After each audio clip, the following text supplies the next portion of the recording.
Hello everyone, ఎలా ఉన్నారు? సామర్లకోట దగ్గర ఎగ్జిబిషన్ పెట్టారు. Entry ticket 50 rupees. లోపల ఇలా ఫిష్ అక్వేరియంస్ అట్రాక్షన్గా ఉన్నాయి. కొన్ని రకాల ఫిషెస్ అయితే ఉన్నాయి. అలా ఎంటర్ అవ్వగానే పిల్లలకి బొమ్మల షాప్స్, లేడీస్కి fancy items and all available ఉన్నాయి.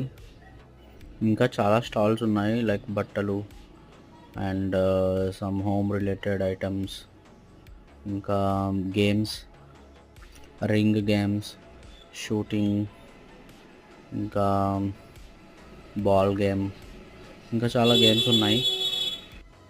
పిల్లలకి చాలానే రైడ్స్ ఉన్నాయి, అలానే పెద్దవాళ్ళకు కూడా చాలా రైడ్స్ ఉన్నాయి. Giant wheel, disco and all. Food కూడా అవైలబుల్ ఉంది. Thank you for watching my video.